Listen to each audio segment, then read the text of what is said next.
Dunia ini telah menjadi neraka aneh yang dipenuhi monster yang kebal terhadap senjata biasa. Satu-satunya harapan umat manusia adalah segelintir orang terpilih dengan kekuatan super. Yang terkuat di antara mereka adalah MC kita. Tapi bahkan dia tidak maha kuasa, dan saat dia dikhianati oleh sebuah organisasi dan terjebak dengan puluhan monster, dia mati. Untungnya dia kembali ke masa lalu tepat sebelum kiamat. Dia terlahir kembali dalam tubuh seorang bayi dengan tetap mempertahankan pengetahuannya tentang monster dan kekuatan utamanya yang memungkinkannya menyerap kekuatan dan kemampuan dari monster yang dia bunuh. Setelah melihat sekeliling dengan lebih saksama, dia menyadari bahwa dia entah bagaimana telah menjadi bayi. Saat dia mencoba mencari tahu apa yang sebenarnya terjadi, sebuah kaki bersandal masuk ke kamarnya. Kak langsung waspada. Mundur ke sudut box bayinya saat orang aneh itu membayanginya. Pikirannya dipenuhi dengan berbagai macam pikiran saat dia mencoba mencari tahu siapa orang ini dan apakah mereka dari organisasi itu. Tapi kemudian, wanita itu membungkuk dengan tatapan penuh kasih di wajahnya dan menyapanya sebagai Achan. Sepertinya wanita aneh ini adalah ibunya. Dan dia datang untuk memeriksanya. Begitu dia sadar bahwa dia sudah bangun, wanita itu kembali memasat begitu dia menyadari bahwa dia baik-baik saja. Dan Kai yang sekarang adalah Hyun meluangkan waktu sejenak untuk melihat sekeliling. Semuanya terlihat damai dan bersih. Tidak seperti dunia yang biasa dia tinggali. TV menyala dan dia bisa mendengar orang-orang beraktivitas di luar rumah. Juga sepertinya tidak ada monster di luar. Ini jelas merupakan era damai. Dan baginya untuk tiba-tiba menemukan dirinya di sini sebagai bayi, itu berarti dia pasti telah bereinkarnasi. Dia sekarang berada di dunia lain, di mana bencana besar itu tidak terjadi. Dan yang lebih penting, tidak ada organisasi di sini. Itu berarti untuk pertama kalinya, setelah waktu yang sangat lama, Echon akan merasakan kebebasan. Meskipun semua yang telah dia lalui dalam hidupnya, Dewa Takdir belum meninggalkannya, hari ini akan selalu dikenang sebagai hari permulaan yang baru. Dia melihat kalender terdekat dan melihat bahwa tahunnya adalah 2020. Artinya dia terbangun sebelum bencana besar itu. Itu tidak baik karena dia tidak bisa melakukan apa-apa dengan tubuh bayinya saat ini. Dia bahkan tidak bisa berdiri tanpa berpegangan pada sesuatu dan anggota tubuhnya yang kecil terlalu kecil untuk menopang tubuhnya, tenggorokannya juga terasa aneh dibandingkan dengan tubuhnya yang lebih tua, jadi dia juga tidak bisa berbicara. Semua itu adalah berita buruk baginya karena waktu sangat berharga. Tidak ada waktu baginya untuk menjadi bayi normal ketika dunia akan memasuki kiamat. Hyun menatap ibunya dan bertanya-tanya, apakah dia adalah seseorang yang bisa dia andalkan. Tapi daripada mengandalkannya, mungkin dia bisa menggunakannya seperti boneka untuk mencapai tujuannya. Dia pasti berguna untuk sesuatu.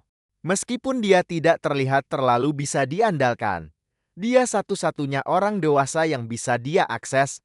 Dia bertanya-tanya, apakah setidaknya dia fleksibel. Tapi beberapa kotak yang jatuh dari rak sudah cukup untuk membantah hal itu. Dia juga tidak terampil dengan tangannya saat dia menumpuk tepung dalam jumlah yang sangat banyak ke dalam mangkuk saat memasak.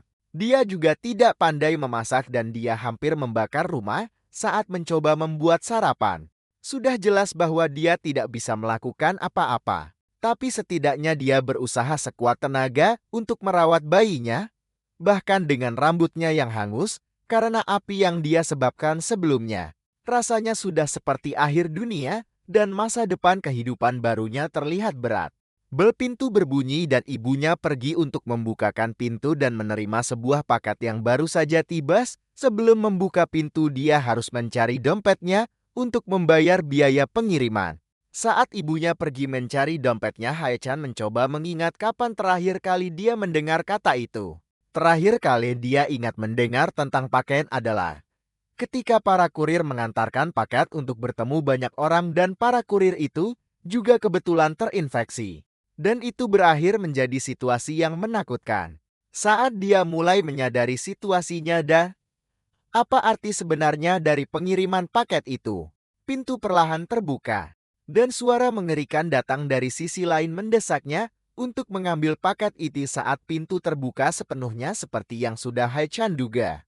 Orang di seberang sana sudah terinfeksi, dan mereka telah berubah menjadi monster kurir. Hai-chan tidak boleh takut dan bahkan dengan tubuh bayinya dia harus menemukan sesuatu untuk membela diri.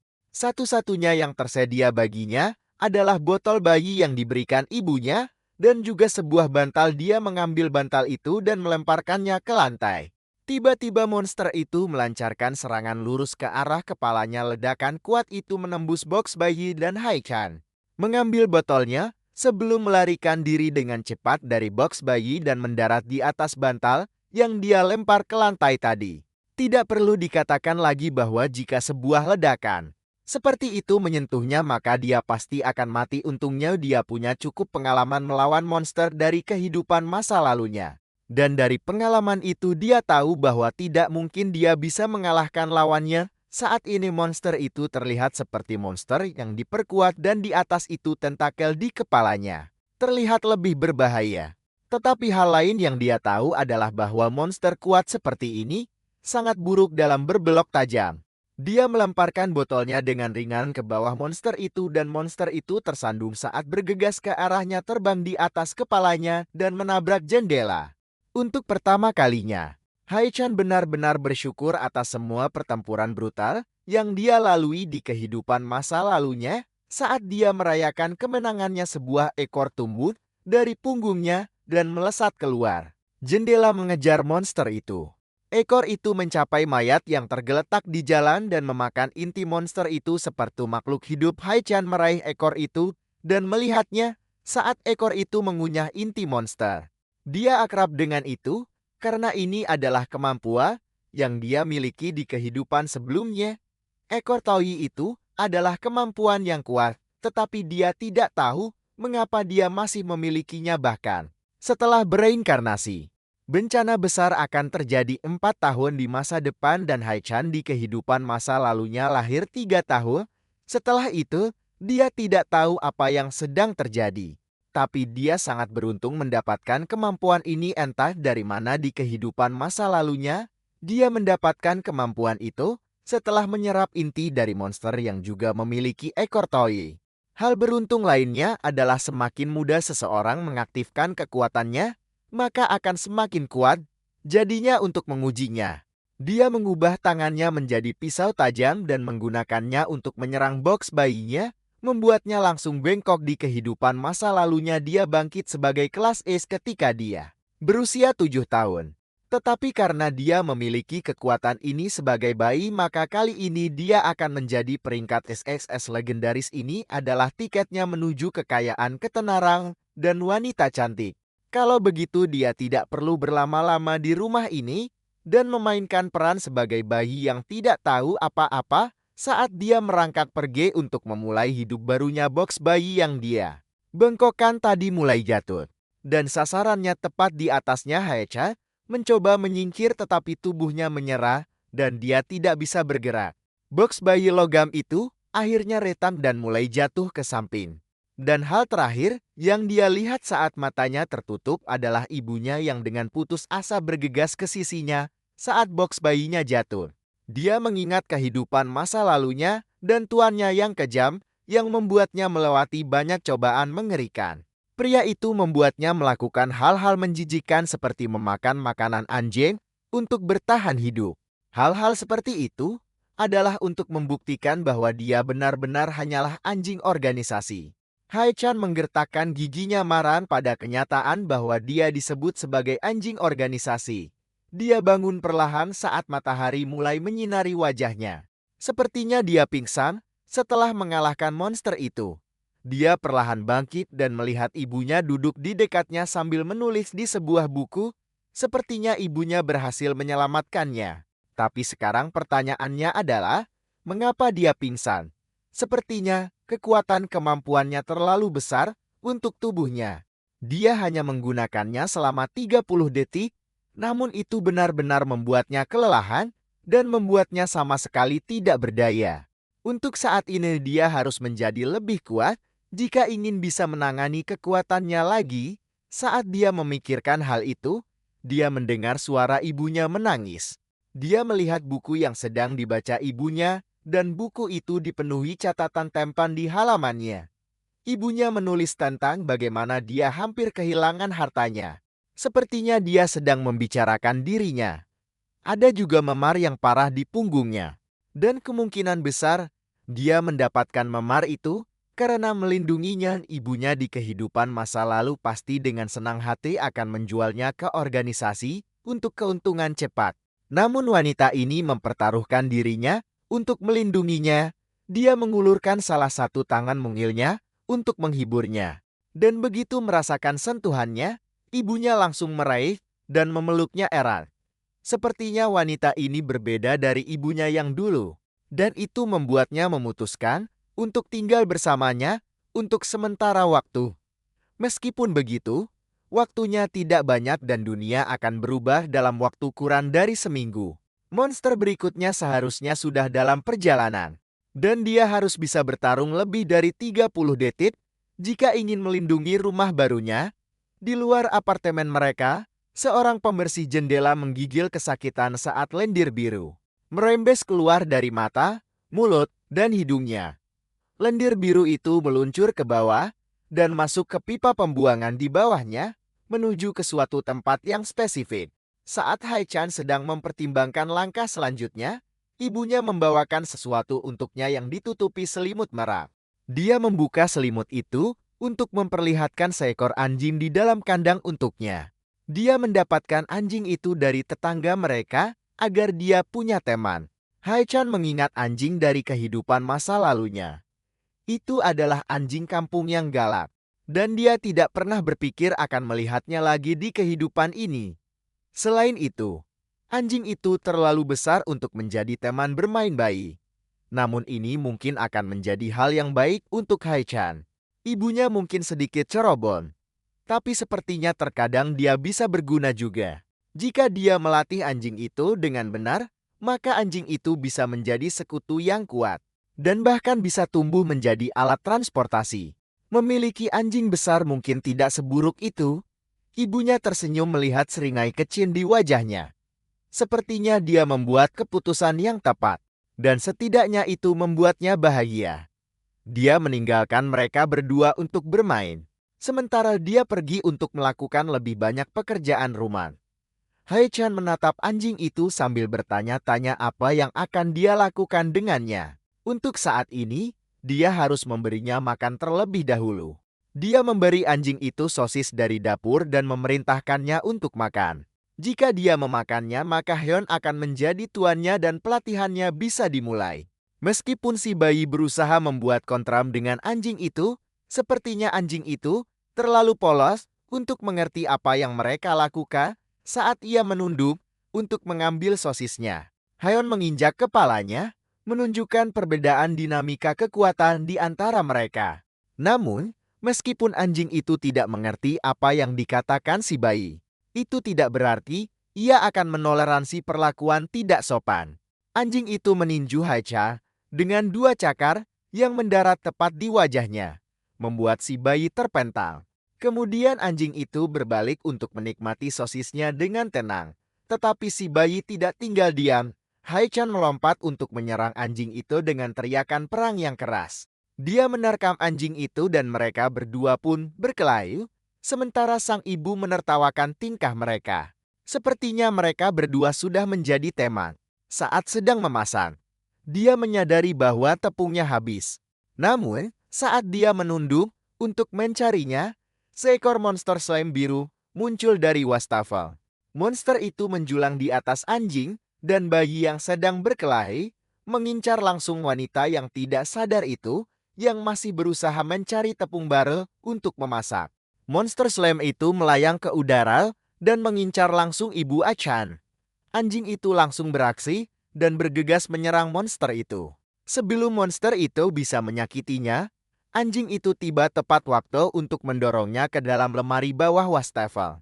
Sebelum slime itu bisa menyerangnya, untungnya sang ibu tidak tahu apa yang sedang terjadi sementara slime dan anjing itu bertarung di belakangnya. Achan menyaksikan semuanya dengan ekspresi tidak terkesan di wajahnya. Monster itu terlalu lemah untuk menyebabkan masalah nyata, tetapi tetap saja merepotkan untuk dihadapi. Cairannya membuat serangan tebasan dan tusukan tidak berguna. Jadi mereka harus mencari cara lain untuk mengatasinya. Ibunya mencoba keluar dari lemari. Tapi dia lebih khawatir dengan rasa sakit di kepalanya, bahkan tidak menyadari pertempuran sengit antara anjing dan monster di belakangnya. Slime itu akhirnya mulai menyelimuti anjing tersebut dan mulai berubah menjadi sesuatu yang berbeda. Achan harus bertindak cepat sebelum situasi menjadi tidak terkendali. Dia ingat dari pertarungan masa lalunya bahwa monster slime lemah terhadap kekeringan. Jadi dia harus menemukan sesuatu untuk mengeringkannya. Dia langsung melihat botolnya yang berisi susu bubuk dan membukanya sebelum melemparkannya ke monster itu. Slime itu mundur dan ukurannya menyusut sebelum memantul ke seluruh ruangan. Kehilangan kelembapan karena susu membuatnya panik dan ia bereaksi karenanya. Hechan mengambil kesempatan saat monster itu berhenti bergerak untuk menjebaknya di bawah tempat sampah. Sepertinya situasinya sudah aman, dan baik anjing maupun ibunya mengintip dari balik meja dapur. Ibunya kemudian secara tidak sengaja menumpahkan tepung ke mereka berdua, membuat mereka lebih bingung dari sebelumnya. Karena tumpahan tepung itu, ibunya bergegas pergi untuk membersihkan diri sebelum tepung itu menodai pakaiannya. Sementara itu Ajay terus menikmati sensasi berhasil menangkap monster. Slime bisa digunakan sebagai pengusir monster alami, yang berarti jika dia berhasil mengoleskan cairan slime itu di jendela, maka itu bisa berfungsi sebagai pencegah dari serangan monster apapun yang mungkin terjadi di masa depan. Tiba-tiba tempat sampah itu mulai bergeser, dan slime itu melompat keluar dari bawahnya, memanfaatkan keheningan sebagai kesempatan untuk kabur. Anjing itu menghalanginya sebelum ia bisa pergi terlalu jauh. Haichan bergegas untuk mencoba menjebaknya lagi. Tapi slime itu tetap berhasil kabur kali ini, benar-benar menghindari jebakan di bawah tempat sampah sebelum pergi. Slime itu mengacungkan jari tengah pada mereka berdua saat kabur lewat jendela. Slime itu datang ke rumah mereka sendiri dan menyebabkan kekacauan. Lalu berani-beraninya mencoba pergi begitu saja, mungkin lemah, tapi terlalu sombong untuk selera mereka berdua.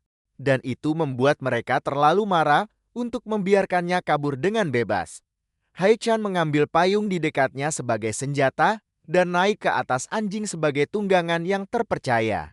Inilah saatnya dia mengejar monster itu sebelum pergi terlalu jauh dan menyebabkan lebih banyak masalah. Tidak mungkin mereka bisa membiarkannya kabur agar tidak menimbulkan lebih banyak masalah bagi mereka atau orang lain di masa depan. Mereka sampai di lantai dasar gedung dan melihat slime itu bertengger di atas sebuah gedung. Slime itu meneteskan cairannya ke kepala seorang gadis yang lewat dan gadis itu mendongak tepat pada waktunya untuk melihatnya melompat turun dan mencoba menelannya. Haichan dan anjingnya bergegas menyelamatkan saat si bayi mencoba mencari tahu apa yang harus dilakukan. Jika dia menggunakan kekuatannya sendiri, dia pasti tidak akan bisa bertahan melawan slime itu. Tapi jika mereka membiarkan monster itu memakan gadis itu dengan bebas, maka tempat itu akan menjadi lautan darat. Pemandangan seperti itu adalah sesuatu yang sudah cukup sering Haichan lihat di kehidupan masa lalunya. Anjing itu cukup cepat untuk mencapai gadis itu tepat waktu dan melompatinya. Sementara Haichan membuka payung dan menahan hujan slime sebelum mengenai gadis itu. Slime itu tidak gentar dan melompat dari payung kali ini, bertujuan untuk menyerang anjing dan bayi itu secara langsung. Karena Haichan hanya bisa menggunakan kekuatannya untuk waktu yang singkat. Dia punya satu kesempatan untuk digunakan dan mengakhiri monster itu dalam sekejap. Dia melancarkan pukulan yang diperkuat dengan kekuatannya menghancurkan monster itu seketika. Dan menghancurkannya. Slime itu meledak dan menghujani area itu benar-benar kalai. Sementara Haichan dan anjingnya berdiri sebagai pemenang setelah pertarungan singkat itu untungnya. Dia tepat waktu menyelamatkan gadis itu sebelum menjadi makanan slime, tapi gadis itu juga melihatnya menggunakan kekuatannya. Dan dia terlihat ketakutan. Tanpa membuang sedetik pun gadis itu langsung berlari kencang di jalan tanpa menoleh ke belakang. Bisa dimengerti kalau dia lari mengingat pemandangan yang baru saja dia saksikan. Hal yang lebih sulit untuk dipikirkan adalah berapa lama waktu yang dibutuhkannya untuk membersihkan kekacauan ini. Ekornya keluar dari papoknya dan menyerap seleme yang berserakan di jalan. Sepertinya ekor itu memiliki kekuatan untuk menyerap kemampuan monster lain. Di kehidupan masa lalunya satu-satunya cara bagi K untuk menyerap kemampuan baru adalah dengan menukarnya dengan yang sebelumnya.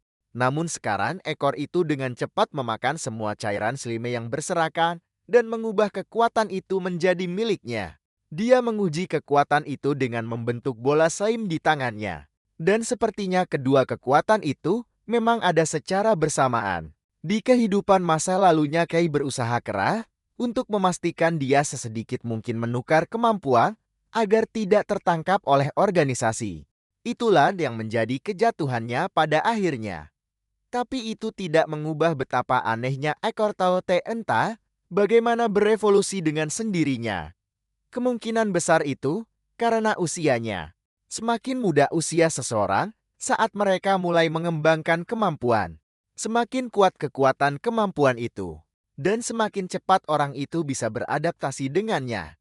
K menjadi pengguna yang memenuhi syarat untuk kemampuan pada usia 10 tahun, tetapi semua orang yang lebih muda darinya meninggal. Kebanyakan anak-anak tidak bisa bertahan dari racun monster, dan mereka semua akhirnya mati begitu terpapar racun itu. Tapi sekarang Haichan bahkan lebih muda dari kandidat potensial lainnya di kehidupan sebelumnya. Artinya potensi pertumbuhannya tidak terhingga. Saat dia sedang memikirkan apa yang harus dilakukan, anjing itu membawanya pulang dengan selamat. Dia melompat dari punggung tunggangan setianya dan menggunakan kekuatan slime barunya untuk melapisi area itu, memastikan tidak ada monster yang akan datang ke rumahnya lagi. Tapi hanya dengan melakukan itu saja sudah menguras seluruh energinya dan membuatnya kelelahan. Tidak ada gunanya berpikir untuk mendapatkan kemampuan baru atau beradaptasi dengan yang sekarang karena staminanya terlalu rendah untuk bisa melakukan apapun dengan kekuatannya. Namun, dia tidak perlu terlalu khawatir tentang masa depan. Karena para monster seharusnya tidak akan datang dan mengganggu mereka lagi berkat penghalang slime-nya. Haichan ambruk ke lantai karena kelelahan. Dan anjing itu menghampirinya dengan tatapan mengancam. Sepertinya sudah waktunya bagi si anjing untuk membalas dendam atas penghinaan sebelumnya. Anjing itu menunduk dan mengangkat Haichan dari kerah bajunya, dan untuk sesaat bayi itu berpikir dia akan diubah menjadi makanan anjing. Kembali ke apartemen, ibunya keluar dari kamar mandi, sudah bersih dari tepung yang tumpah tadi. Dia pergi ke ruang tamu untuk melihat keadaan putranya dan melihatnya sedang berpelukan dengan seekor anjing di lantai. Mungkin kelihatannya mereka sedang berpelukan. Tapi Haichan berjuang mati-matian di bawah beban anjing di atasnya. Beberapa jam berlalu dan bayi itu berhasil membebaskan diri dari penjara berbulunya untuk mulai melindungi apartemen. Dia berhasil melapisi jendela, ventilasi, dan juga pipa pembuangan dengan slime spesial. Sekarang bahkan jika bencana besar melanda rumah, mereka akan aman untuk sementara waktu. Sambil melakukan semua itu, dia berhasil memahami keadaan ekor Taehyung saat ini. Rupanya itu bisa menyimpan hingga 4 kemampuan sekaligus. Tidak seperti di kehidupan sebelumnya, di mana dia harus menukar satu dengan yang lain. Saat ini, dia bisa menggunakan ekor Taehyung dan kekuatan slime-nya. Tapi hanya selama sekitar setengah menit. Untuk mempersiapkan bencana besar, dia perlu melakukan hal-hal lain. Salah satu hal pertama yang sangat dibutuhkan oleh para penyintas di kiamat adalah persediaan. Penyebab kematian terbesar setelah bencana bahkan bukan para monster, melainkan kelaparan yang disebabkan oleh logistik yang terganggu, yang pada akhirnya menyebabkan perebutan pasokan yang putus asa. Jika seseorang berhasil menimbun persediaan sejak awal dan menghindari konflik sama sekali, orang itu bahkan bisa menciptakan pengikut dan memiliki orang-orang di pihak mereka selama bagian paling berbahaya dari bencana. Haichan harus mempersiapkannya sesegera mungkin. Tapi sebagai seorang bayi, Ada batasan untuk apa yang bisa dia lakukan. Supermarket ramai dan pada akhirnya tempat-tempat itu akan penuh dengan monster. Jika satu orang saja terinfeksi, penyakit itu akan menyebar dengan cepat tanpa ada harapan untuk diperlambat. Dengan tubuhnya saat ini, Hai-chan pasti tidak akan bisa menangani gerombolan besar sendirian. Tapi juga tidak banyak tempat di mana dia bisa mendapatkan persediaan saat ini. Saat dia memikirkan pilihan lain yang mungkin dia miliki untuk mendapatkan persediaan di masa depan. Telepon ibunya berdering di meja ruang tamu. Dia memeriksanya dan melihat pesan masuk dari grup chat pemilik apartemen. Untungnya ponsel wanita itu tidak terkunci jadi dia bisa dengan mudah membukanya dan melihat apa yang sedang terjadi. Orang-orang di grup chat itu sedang mendiskusikan virus aneh yang sedang menyebar. Dan bagaimana orang yang terinfeksi virus itu menjadi monster, jelas sekali mereka belum tahu separah apa kiamat yang akan datang. Dan Ah-chan dengan senang hati memberi mereka sedikit pencerahan. Dia diam-diam membuat sebuah akun dan masuk ke dalam grup memberitahu orang-orang bahwa bencana besar akan datang. Dan mereka harus segera mendapatkan persediaan sebelum semuanya menjadi kacau. Meskipun dia mencoba membantu dengan memberikan instruksi yang terperinci, jelas sekali tidak ada yang mempercayainya. Fakta bahwa dia bahkan belum memiliki profil karena baru saja membuat akun itu juga sama sekali tidak membantunya. Tidak ada yang bisa dia lakukan sebagai seorang bayi. Dan forum online juga tidak banyak membantu kalau begini terus. Mereka semua akan mati bahkan sebelum organisasi itu terbentuk, tiba-tiba sebuah permintaan pertemanan masuk di ponsel itu. Dia menerima permintaan itu karena penasaran dan orang di seberang sana langsung ke intinya. Dan mengatakan bahwa mereka ingin membuat kesepakatan dengannya jika dia benar-benar mencari persediaan. Nama pengguna orang itu adalah Hot dan kedengarannya tidak asing bagi si bayi. Itu adalah nama yang sama dengan seorang wanita yang bekerja untuk organisasi yang juga bernama Hot.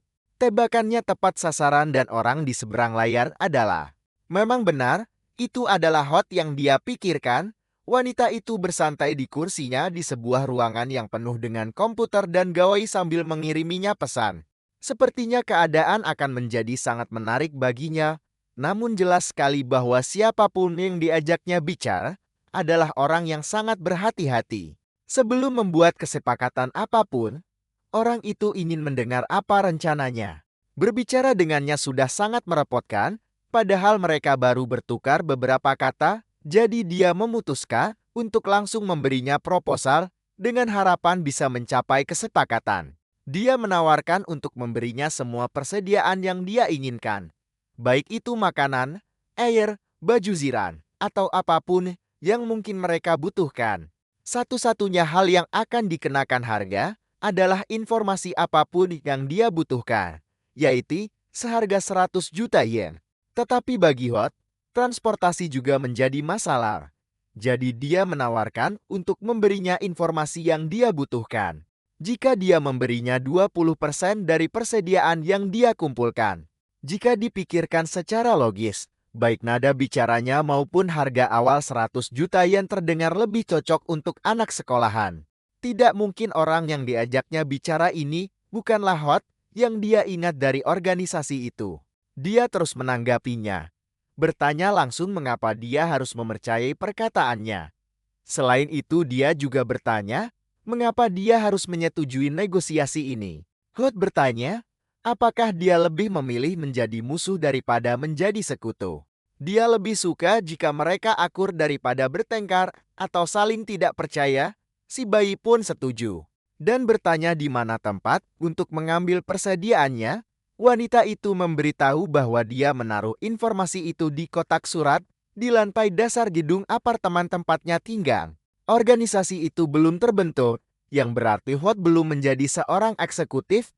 Meskipun begitu, dia tetaplah wanita berbahaya yang menggunakan informasi untuk mempermainkan orang demi keuntungannya sendiri. Begitu dia mengincar targetnya, dia akan menggunakan segala cara yang dia tahu untuk memanfaatkan orang itu semaksimal mungkin. Tidak mungkin dia mau akrab dengan seseorang yang baru saja dia ajak bicara. Dia hanya ingin memancingnya ke dalam perangkap dengan menggunakan informasi sebagai umpan. Akan tetapi kali ini, Heon sudah tahu akal bulusnya. Dan dialah yang akan membalikkan keadaan. Bukan wanita itu, dia beristirahat dulu dan tidur selama 2 jam. Saat dia bangun, staminanya yang terkuras sebelumnya sudah pulih sepenuhnya. Dan dia siap untuk pergi mengambil informasi yang dia butuhkan. Lift itu memiliki kamera keamanan dan dia jelas tidak mau identitasnya terungkap begitu saja. Jadi, dia mengalihkan perhatiannya ke tangga. Sesampainya di sana, dia menyadari ada satu masalah dengan rencananya. Dia masih seorang bayi dan tangga itu terlalu sulit untuk dia naiki dengan tubuhnya saat ini. Kalau begitu, dia harus mengandalkan teman berbulunya. Dia menoleh ke anjing yang sedang tidur di sofa, tahu bahwa anjing itu adalah satu-satunya harapannya untuk sampai ke kotak surat. Heon mencoba membangunkan anjing itu dengan menarik ekornya. Tetapi anjing itu tidak suka dan menampar Hayam dengan ekornya. Membuat anak kecil itu terpental dengan pipi yang memerah. Dan Heon pikir dia sudah berhasil menjinakkan hewan itu, tetapi sepertinya hubungan mereka masih belum baik. Heon melihat sesuatu di meja dapur yang bisa membantunya. Itu adalah sekotak camilan. Dan dia seharusnya bisa menggunakan itu untuk membujuk anjing itu agar membantunya. Dia menuangkan beberapa camilan anjing ke tangannya dan mendekatkannya ke hidung anjing itu. Dalam hitungan detik, anjing itu bangun dan langsung menyetujui kesepakatan itu. Sepertinya meskipun wajahnya galak, anjing itu sebenarnya cukup mudah dibujuk. Dengan transportasinya yang sudah aman. Langkah selanjutnya adalah pergi ke tempat Hot meletakkan informasi itu sebelum ibunya bangun. Dia menunggangnya, anjing itu melewati gedung apartemen. Dan akhirnya sampai di tempat kotak surat berada. Di dalam salah satu kotak surat, ada surat merah muda yang menyembul keluar. Jelas itulah yang menjadi targetnya. Tetapi ada juga kamera yang mengawasi area itu. Jelas sekali Hot ingin menggunakan kamera itu untuk memastikan identitasnya. Jika itu terjadi, maka informasinya akan langsung dijual. Dan dia akan kehilangan keunggulannya. Hot tidak berurusan dengan orang yang tidak dia kenal. Jadi Heon harus menjaga anonimitasnya bagaimanapun caranya. Kalau begitu, dia hanya perlu mengelabuinya.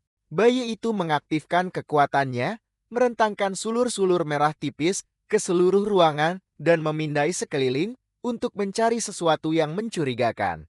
Selain kamera keamanan apartemen, dia berhasil menemukan 3 kamera tersembunyi lainnya yang kemungkinan besar dipasang oleh wanita itu.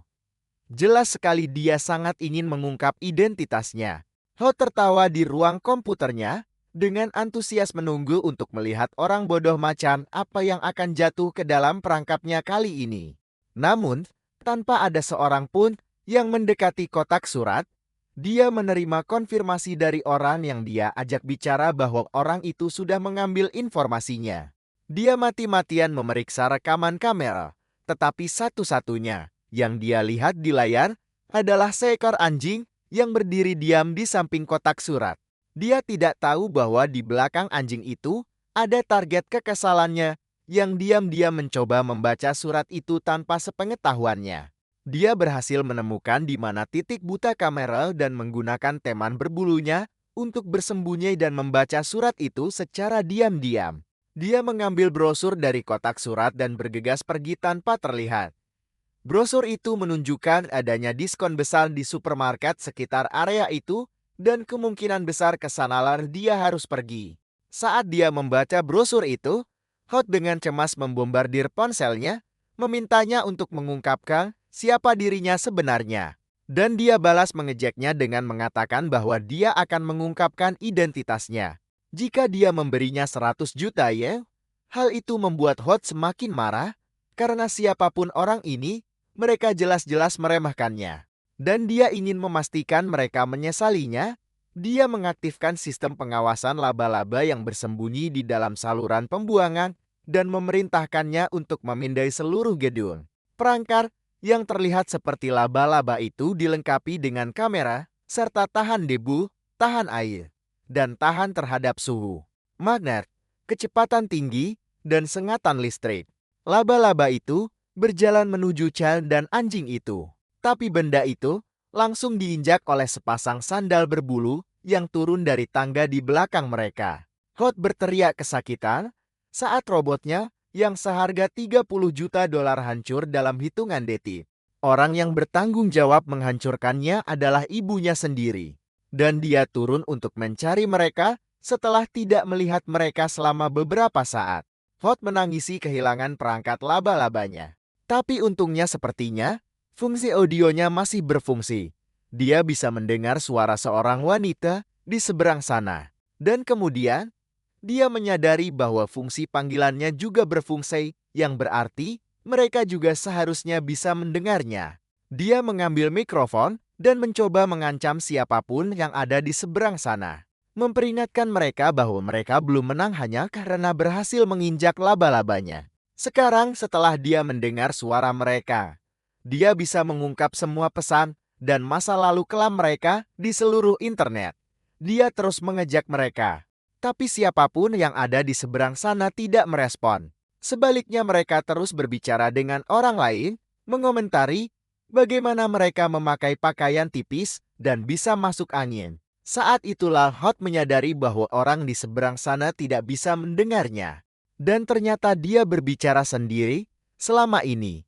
Terlebih lagi setelah melakukan sedikit riset. Bahkan dengan jaringan dan koneksinya yang luas. Dia sepertinya tidak bisa mengetahui siapa orang di seberang sana. Siapapun mereka, mereka benar-benar tersembunyi dan dia tidak tahu sama sekali. Sementara itu, Hae-chan digendong kembali ke apartemen oleh ibunya. Dia memarahinya karena keluar sendiri dan memberitahunya betapa berbahayanya hal itu. Sementara itu laba-laba mekanik itu tergeletak hancur di lantai. Dan itu hanya bisa digunakan dengan 4% kemampuannya. Hot akhirnya menghubungi Chan lagi dan memberitahu bayi itu bahwa dia akan memberikan informasi secara gratis beserta persediaannya. Sepertinya dia sudah menyerah dan hampir mengecewakan melihat betapa mudahnya dia menyerah terlepas dari semua masalah yang dia sebabkan. Ketika mereka kembali ke apartemen, Hae-chan secara mengejutkan tidak dimarahi karena lari keluar dari apartemen. Ibunya berpikir bahwa anjing itu membuka pintu dengan sendirinya. Dan bayi itu merangkak keluar setelahnya saat masih setengah tidur.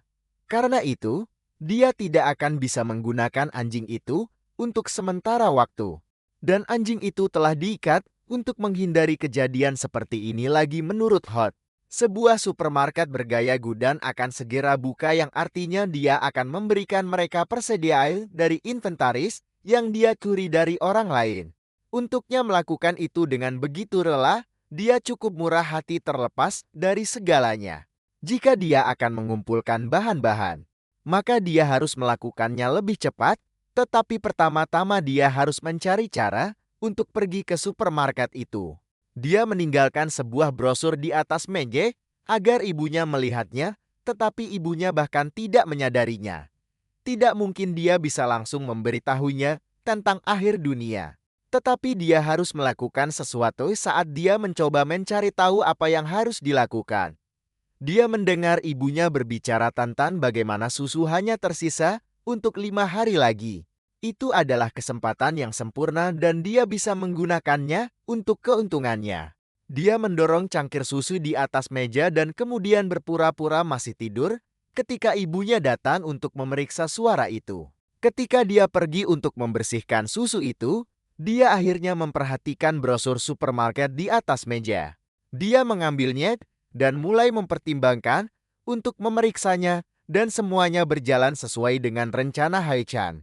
Akhirnya tiba hari untuk pergi ke gudang itu dan ibunya mendandani bayinya dengan pakaian merah muda yang membuatnya kecewa. Saat mereka berdua pergi, anjingnya ditinggal di rumah dengan banyak makanan. Mereka sampai di supermarket, tetapi sebelum ibunya bisa masuk, seorang satpam bergegas menghampirinya untuk menanyakan apa yang dia lakukan di area itu. Dia memberitahunya bahwa ada penyakit menular yang menyebar dan orang-orang seharusnya tidak bepergian. Sang ibu mencoba memberitahunya bahwa dia hanya ingin membeli susu bubuk untuk bayinya. Tetapi satpam itu tidak mau mendengar alasannya. Dia adalah seorang pegawai pemerintah dan Hai-chan tahu bahwa pemerintah akan segera lenyap. Jadi mereka tidak perlu khawatir tentang hal-hal seperti ini untuk waktu yang lama. Satpam itu hanya melakukan ini karena diperintahkan dan dia menyuruh ibu itu untuk pulang. Saat dia berbicara dengannya, dia tidak menyadari monster yang mengintai di belakangnya. Sampai monster itu meletakkan tangannya di kepala pria itu. Dalam sekejap, monster itu meremas tangannya dan kepala pria itu meletus seperti balon berdarah. Kemudian monster itu mengincar ibu dan anak yang tak berdaya itu. Monster ini jauh lebih besar dari apapun yang pernah dihadapi Hai-chan sejauh ini dan merupakan tipe proliferatif yang kuat. Jadi monster itu juga tidak memiliki titik lemah tertentu. Dia tidak ingin mengungkapkan kekuatannya, tetapi jika dia tidak menggunakan kekuatannya, maka dia dan ibunya akan mati di sini. Tidak ada waktu untuk disia-siakan, dan dia akan segera beraksi. Tetapi ibunya mengangkatnya dari kereta dorong bayi dan mencoba melarikan diri. Hai-chan tahu bahwa melarikan diri tidak ada gunanya karena makhluk ini adalah spesies yang sama sekali berbeda. Monster itu jauh lebih cepat daripada manusia dan ibunya tidak punya harapan untuk melarikan diri dengan berjalan kaki. Saat monster itu semakin dekat dengan mereka, Hai-chan melihat sebuah kotak alat pemadam api di dinding dan kemudian dia menggunakan kekuatannya untuk menghancurkan kotak itu. Kotak itu meledak dan menutupi seluruh area dengan gas. Awan yang tiba-tiba muncul itu cukup bagi Hai-chan untuk melepaskan diri dari pelukan ibunya dan menyerang monster itu, membuatnya terbang dan menabrak dinding. Dia punya waktu sekitar 30 detik. Dan sampai debunya hilang untuk mengurus monster ini. Dalam 30 detik itu dia harus menyelesaikan pertarungan dengan monster ini sebelum ibunya menyadari apa yang sedang terjadi. Ibunya pingsan karena serangan mendadak dari monster itu. Jadi dia harus memastikan untuk membereskan semuanya sebelum ibunya bangun. Untungnya, ibunya tidak sadarkan diri karena benturan sebelumnya. Tapi tidak ada waktu, tipe proliferatif memiliki inti di kepalanya. Jika dia berhasil menyerang kepalanya, maka monster itu pasti akan mati dalam satu serangan. Namun monster itu masih tidak terluka bahkan setelah serangan yang dia berikan sebelumnya. Hai-chan harus memastikan untuk menghabisi monster itu dalam satu pukulan sebelum monster itu bisa bangkit kembali dan melukainya atau ibunya. Tidak ada jalan pintas yang bisa dia gunakan seperti di waktu-waktu sebelumnya. Kali ini dia harus melawannya secara langsung dengan kekuatannya sendiri. Untungnya kali ini setidaknya dia bisa berdiri dan tidak harus merangkak. Monster itu mengambil inisiatif dan melompat ke arah anak itu. Tapi Hai-chan berhasil menghindar. Tepat sebelum monster itu bisa menjatuhkannya, dia kemudian menggunakan kemampuannya untuk mengiris monster itu dengan untaian tipis dari kemampuan todinya. Dia tidak berhasil mengalahkan monster itu. Tapi setidaknya dia berhasil membuatnya berdarah. Setelah serangan berat itu, situasinya tidak terlihat bagus saat ini. Tapi Hai-chan yakin bahwa dialah yang akan menang. Dia bergegas menyerang monster itu lagi. Kali ini yakin bahwa setidaknya dia bisa mengimbanginya berkat tubuh kecilnya. Dia bisa dengan mudah menghindari sebagian besar serangannya dan menggunakan benang dari kemampuan todinya untuk berayun mengelilingi tubuhnya dan melilitnya. Lalu begitu dia mendarat, dia menarik benang itu sekali lagi, memotongnya seketika. Sepertinya dia lebih unggul, tapi dia masih harus menyerang kepala monster itu untuk mengalahkannya. Untungnya baginya, dengan tubuh sebesar itu membuatnya sulit untuk membidik bayi yang bergerak cepat. Monster itu juga tidak bisa menggunakan kekuatan penuhnya karena seberapa cepat ia dipaksa bergerak. Bagi monster itu, ini sama saja seperti mencoba mengejar seekor tikus.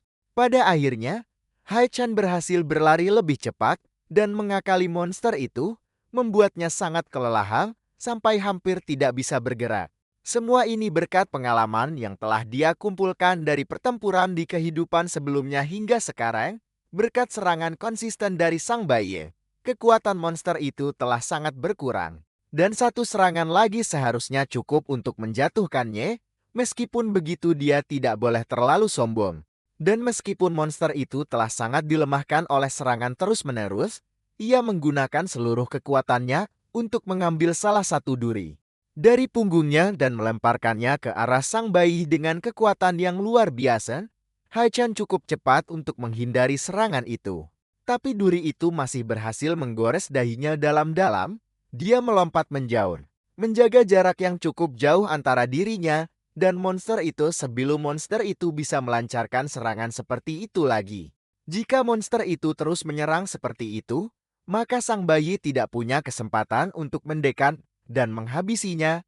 Untuk saat ini, dia harus mencoba memikirkan strategi lain seperti serangan kejutan, atau dia harus menemukan cara untuk mengalihkan perhatiannya. Waktunya juga tidak banyak lagi, dan dia akan segera merasakan efek samping dari penggunaan kekuatan penuhnya. Untuk saat ini, dia mungkin harus lari dan membawa ibunya pergi sebelum ibunya terluka.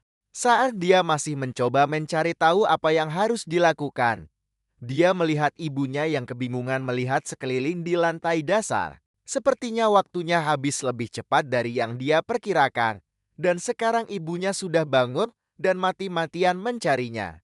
Saat dia mencarinya, dia berhadapan langsung dengan monster itu dan menatapnya dengan kaget. Bukannya lari, dia malah merogoh sakunya untuk mengambil sesuatu. Dan Haichan berteriak panik menyuruhnya lari karena ibunya pasti tidak akan bisa melawan monster itu sendirian. Tapi sebagai ibu dari sang protagonis, dia pasti punya triknya sendiri. Dari sakunya dia mengeluarkan pistol kejut dan menembakkannya ke monster itu, menyetrumnya dengan listrik yang kuat dan membuatnya kaku. Ini mungkin tidak biasa, tapi inilah pengalihan perhatian yang dicari sang bayi. Jie-chan melompat dari gedung menuju jalanan di bawah. Tepat saat monster itu pulih dan menebas ibunya membuatnya terpental ke belakang. Saat dia jatuh ke lantai secara kebetulan dia memalingkan muka dari monster itu. Haichan turun dari langit dengan serangan dahsyat yang berniat untuk menyingkirkan sampah itu untuk selamanya. Monster itu mendongak tepat pada waktunya untuk melihat seorang bayi dengan kumpulan energi besar di kakinya turun ke arahnya dengan sangat cepat. Serangan itu mendarat tepat di kepala monster itu menghancurkannya seketika dan langsung membunuhnya. Ibunya masih terbaring pingsan di lantai saat bayi itu menghampirinya untuk memeriksa kondisinya. Meskipun dia belum terlalu menyukainya, akan jauh lebih berbahaya baginya jika ibunya tidak ada di sana mencoba melindunginya. Tidak hanya dia datang untuk mencoba menyelamatkannya meskipun dalam bahaya. Dia juga mempertaruhkan nyawanya untuk menyelamatkannya. Masih banyak latihan yang harus dia lalui sebelum bisa berguna baginya. Tapi sepertinya dia setidaknya bisa mempercayainya saat dia memikirkan itu dalam hati. Efek samping dari kekuatannya datang menghantam, dan dia ambruk di sampingnya. Kehilangan kesadarannya juga. Saat dia bangun lagi beberapa waktu kemudian, ada perban di kepalanya dan seorang pria aneh bermata merah sedang memakaikannya popok baru. Haichan tidak mengenali orang asing itu dan reaksi langsungnya. Bentuk pertahanan dirinya adalah dengan mengencingi pria itu untuk mencoba menakutinya. Ibunya dengan cepat bergegas meminta maaf berharap pria aneh itu tidak tersinggung. Dia mengelap air kencing dari wajahnya, menerima kenyataan bahwa dia kemungkinan besar baru saja menakuti anak itu, dan itulah sebabnya hal itu terjadi. Dia kemudian bertanya, apakah ibunya akur dengan anjing itu, dan sepertinya ibunya mengenal pria tersebut. Pria itu kemungkinan besar adalah pemilik anjing itu sebelumnya, dan dia berterima kasih padanya karena telah merawat anjing itu. Haichan lebih khawatir tentang fakta bahwa ibunya pasti melihat monster yang menyerang mereka sebelumnya. Tapi dia bertingkah seolah tidak terjadi apa-apa. Lalu dia menyadari rambutnya basah. Itu mungkin berarti ibunya menangis diam-diam lagi saat dia tertidur. Pria itu memberitahunya bahwa mereka akan pergi untuk membeli persediaan dan mengajaknya ikut bersama mereka. Hal itu menarik perhatian Haichan, karena dia sadar bahwa mengumpulkan persediaan dan memborong semuanya dengan bantuan orang lain jelas bukan keputusan yang buruk. Namun sebelum ikut dengan mereka, dia masih harus mengambil inti kristal dari monster yang telah dikalahkannya. Dia melompat keluar dari kereta dorongnya dan bergegas menuju sisa-sisa monster itu. Begitu dia menggunakan ekor kodoknya untuk menyerapnya, dia langsung mendapatkan kekuatan monster itu. Kali ini sepertinya itu adalah skill pengerasan, dan itu sudah menyatu dengan aliran darahnya. Itu bukan skill yang buruk. Dan sekarang dia bisa menggunakan ekornya sebagai semacam perisai. Tapi sebelum dia merangkak kembali ke kereta dorongnya, dia melihat pria aneh dari sebelumnya sedang menelepon. Dia sedang berbicara dengan seseorang. Dan sepertinya mereka membicarakan fakta bahwa dia dan ibunya adalah beban bagi mereka. Dia juga mengungkapkan bahwa alasan dia membawa mereka berdua adalah karena dalam keadaan darurat, mereka bisa digunakan sebagai umpan dan setidaknya sedikit berguna. Pria itu benar-benar gila dan jelas bahwa dia punya niat buruk. Dia memberitahu orang di seberang teleport untuk mengambil kendaraan lain dan mengambil lebih banyak persediaan. Saat Achan menguping pembicaraan itu, dia tidak sengaja menabrak truk tempatnya bersembunyi. Dan pria itu dengan cepat berbalik siap menyerang siapapun yang mengupingnya. Pria itu menghampirinya, tapi dia jelas-jelas mengharapkan melihat seseorang yang mengancam. Dan malah melihat seorang bayi kecil yang membuatnya lengah. Pria itu menepuk kepala Achan dan bertanya, bagaimana dia bisa sampai di sana. Lalu dia kembali menelepon dan memberitahu orang di seberang sana bahwa bayi itu mendengar percakapan mereka, tapi dia tidak peduli karena dia hanya seorang bayi. Lagi pula, karena Haichan hanya seorang bayi, membunuhnya tidak akan menjadi masalah. Bayi itu menundukkan kepalanya dengan cemas setelah menyadari bahwa pria itu benar-benar gila. Mereka semua masuk ke dalam mobil dan ibunya mengamankannya di kursi pengaman anak di belakang. Lalu mereka bersiap untuk berangkat dengan pria itu dan 3 orang lainnya di dalam mobil. Hechal tidak mempercayai pria gila itu sebagai pengemudi, tapi tidak ada yang bisa dia lakukan jika saja dia bisa menggunakan kekuatannya. Maka dia akan bisa menghancurkan pria gila itu dalam sekejap dan membuktikan siapa yang lebih kuat. Orang lain di mobil saling berkenalan. Dan ibunya mencoba memulai percakapan dengan menawarkan beberapa makanan ringan kepada yang lain. Ini sangat aneh bahwa orang-orang ini terlihat begitu tenang meskipun dengan semua yang terjadi. Echan mulai bertanya-tanya apakah mereka pernah melihat rekaman para monster. Dan mengapa ada orang yang mau keluar saat ini? Pria itu menyalakan mobil dan melambai kepada orang di kompleks tempat mereka tinggal. Saat mereka pergi, Haichan menyadari bahwa kurangnya kesadaran mereka mungkin adalah semacam pertahanan diri. Lagi pula bahkan jika orang melihat monster atau mayat, itu tidak selalu berarti dunia akan berakhir. Yang bisa mereka lakukan hanyalah bertingkah normal dan mencoba menyembunyikan ketakutan mereka.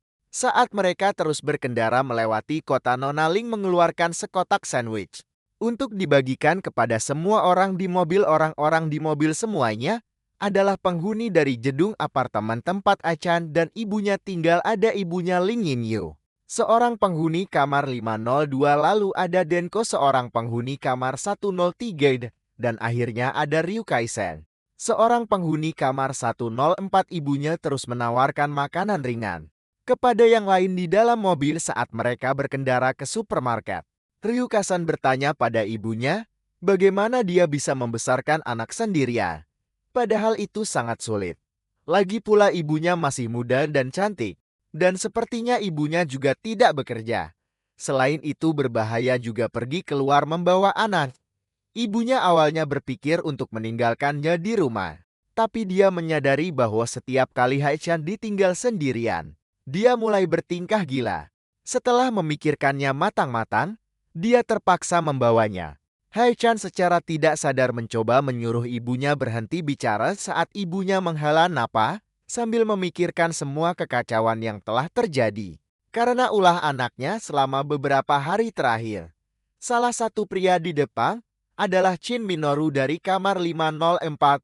Sang sopir berkomentar bahwa Ling sangat berguna dalam pertarungan karena dia berhasil mengalahkan monster besar dengan pistol kejutnya. Mereka juga membawa anjing di truk yang mengikuti mereka.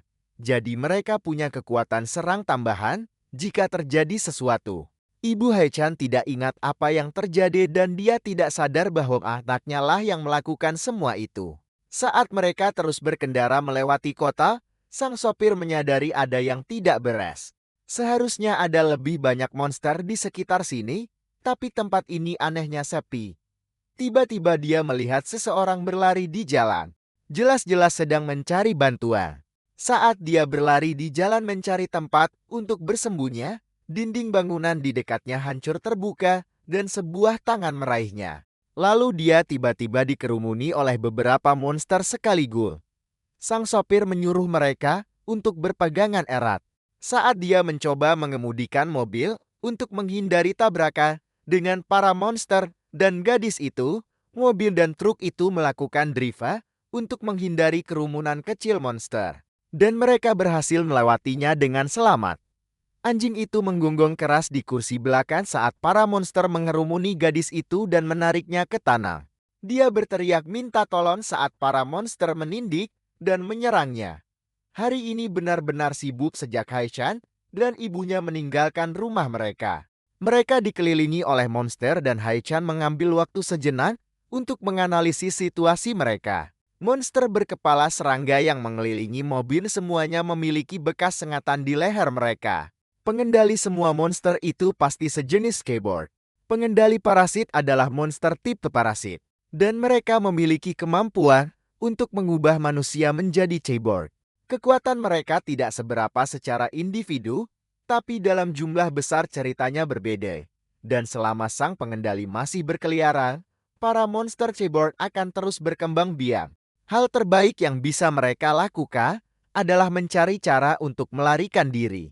Segera, sisa monster serangga yang tidak mengeroyok gadis malang tadi mulai mendekati mobil untuk menyerang orang-orang di dalamnya. Jarak mereka terlalu dekat bagi sang sopir. Dan dalam hitungan detik, salah satu monster berhasil menerobos kaca depan. Haechan melihat sekeliling dan tahu bahwa mereka semua pasti bisa selamat dari situasi ini. Tapi dia harus mengusir mereka dengan cepat sebelum jumlah mereka menjadi terlalu banyak. Sayangnya, dia hanya bisa menggunakan kekuatannya selama 30 detik. Dan jika dia menghabiskan semuanya di sini, maka semuanya akan berakhir. Dia melihat sekeliling mobil dan bertanya-tanya, apakah ada penumpang lain yang bisa bertarung? Ryu dengan putus asa melihat keluar mobil ke arah gadis yang sedang dipukuli dan dimangsa oleh para monster saat gadis itu menangis. Agar orang lain di dalam mobil berhenti membuang waktu dan menyelamatkannya, hal itu langsung membuat Haechan kesal karena dia sadar bahwa gadis itu akan menjadi beban bagi mereka ke depannya. Alih-alih mencoba mencari cara untuk membantu semua orang, dia menangis agar semua orang menyelamatkannya. Lebih baik mereka meninggalkannya saja karena dia tidak berguna dalam pertarungan. Shin Minoru memberitahu mereka bahwa mereka tidak seharusnya pergi dan menyelamatkan gadis itu. Dia sudah memiliki luka yang sama seperti monster lainnya di lehernya. Artinya kemungkinan besar dia sudah tidak bisa diselamatkan lagi. Shin Minoru jelas memiliki mata yang tajam, tapi dia mungkin terlalu tua untuk berguna dalam pertempuran. Tapi setidaknya dia mungkin cukup kuat untuk membawa perbekalan. Sopir bertanya, apakah mereka harus menyerbu ke dalam kekacauan itu? Tapi jika mereka akan menyerbu, maka mereka harus menghadapi monster-monster itu terlebih dahulu sebelum mereka semua musnah. Haechan tidak suka ide itu, karena sepertinya dia mencoba membuat mereka semua terbunuh. Mereka tidak bisa mengandalkan pria itu pada saat-saat genting. Orang yang mengemudikan truk di belakang mereka kemungkinan besar sama. Denko mengambil benda keras dari suatu tempat di dalam mobil dan mengumumkan bahwa dia akan pergi dan membantu dengan cara apapun yang dia bisa.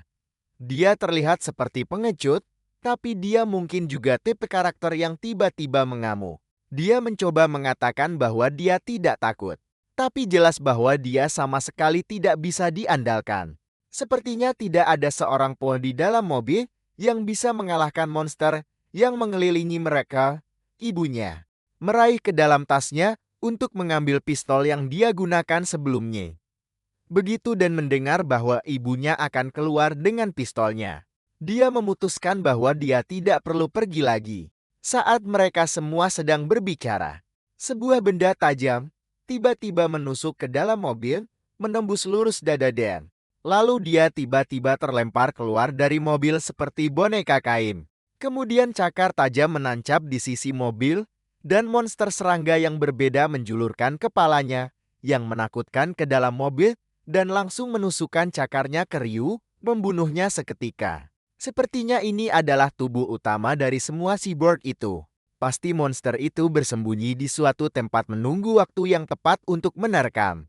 Karena tidak ada seorang pun di dalam mobil yang bisa diandalkan, sepertinya si bayi harus maju dan menangani situasi ini. Namun sebelum dia bisa bangkit, sebuah sengat tajam melesat lurus ke arah ibunya. Dia tidak cukup cepat untuk menghentikannya sebelum sengat itu mendekatinya. Tapi alih-alih menusuk ibunya, sengat itu secara tak terduga malah menusuk bantal kursi mobil. Mereka melihat ke depan mobil dan melihat Shin Minoru secara tak terduga menahan monster itu. Shin Minoru menyadari bahwa monster ini pastilah bos dari semua monster. Monster itu berbalik dan mencoba menusuk wajahnya, tetapi dia malah menangkap sengat itu dan mematahkannya. Jelas bahwa pria ini adalah sesuatu yang sama sekali berbeda. Karena dia berhasil mengalahkan bos dari semua monster dengan tangan kosong. Monster itu berteriak saat dia menusukkan sengat monster itu ke lehernya sendiri. Lalu saat teriakan monster itu akhirnya mereda, monster itu mati dan Shin Minoru menjatuhkan mayatnya, membuatnya jatuh ke jalan. Sambil menyeka darah dari wajahnya, dia mengeluh tentang betapa tuanya dia. Sementara itu, Acon menatap dengan kagum saat dia menyadari bahwa pria tua itu adalah orang yang sangat kuat. Tapi kemudian, dia menyadari bahwa pertarungan belum berakhir, monster di tanah itu memiliki fase kedua dan mereka belum boleh lengah. Haichan tidak tahu siapa pria tua ini, tapi seperti yang dia duga, hanya mengincar jantungnya tidak cukup untuk membunuh monster itu. Monster itu mulai bangkit lagi dan jelas akan menyerang kembali. Dia tidak punya suara untuk berbicara. Jadi dia hanya punya satu cara untuk memperingatkan pria tua itu sebelum keadaan memburuk. Dia berteriak sekeras yang dia bisa, menyebabkan pria tua itu menoleh ke belakang dan nyaris menghindari serangan diam-diam dari monster serangga itu. Pria tua itu pernah melihat ini sebelumnya saat dia masih di divisi pertempuran Kosua. Dia langsung sadar bahwa monster itu tidak akan mati hanya dengan menusuk jantungnya. Itu menjelaskan kenapa pria itu terlihat begitu kuat. Dia bekerja di divisi pertempuran khusus dan itulah sebabnya dia punya latihan untuk menghadapi monster. Seperti ini, pria itu melompat keluar dari mobil untuk menyerang dan menjatuhkan monster itu. Sepertinya monster itu tidak akan mati dengan mudah dengan cara-cara sederhana. Jadi Shin Minoru memutuskan bahwa kali ini dia akan menggunakan seluruh tenaganya untuk menghancurkan monster itu sekali dan untuk selamanya. Dia mencengkeram kepala monster itu dan menghantamkan lututnya ke wajahnya, menyebabkan tengkoraknya langsung retak. Hanya dari sedikit pertarungan yang dia lakukan, sudah jelas bahwa dia memiliki pengetahuan pertempuran yang tinggi. Dan keputusannya untuk mengincar kepala datang dengan sangat cepat. Dia seharusnya menyadari lebih awal bahwa pria tua itu berasal dari militer. Dan bahwa dia memiliki keahlian khusus melebihi yang lain di dalam mobil. Di kehidupan masa lalunya, saat dia menjadi anjing suruhan organisasi, meskipun militer sudah dimusnahkan saat dia mulai beraksi. Dia mendengar rumor bahwa setelah pemerintah runtuh, militer menjadi kekuatan terbesar yang melawan para monster. Mereka adalah musuh organisasi pada saat itu. Tapi di antara mereka ada divisi pertempuran khusus yang bekerja sebagai unit inti. Sepertinya mereka menjalani pelatihan khusus. Dan mereka adalah duri dalam daging bagi organisasi. Berkat usaha pria itu, mereka akhirnya bisa pergi ke supermarket dan mendapatkan persediaan yang mereka butuhkan. Ibunya awalnya menyarankan agar mereka pulang juga. Tapi Shin Minoru langsung menolak ide itu dan memberitahunya bahwa jika mereka pulang, sesuatu yang lain mungkin terjadi. Jadi mereka harus terus maju.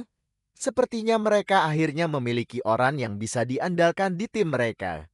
Tapi sekarang Haichan harus mencari cara untuk membuat pria ini berpihak pada mereka. Mungkin dia bisa mengirimkan perintah militer palsu, atau dia bisa memerasnya untuk mengirimkan beberapa info orang dalam, atau dia bisa terus menempel pada pria itu dan memaksanya untuk melindungi mereka, hanya memikirkan untuk memanfaatkan pria itu demi keuntungan pribadinya membuat bayi itu menyeringai jahat.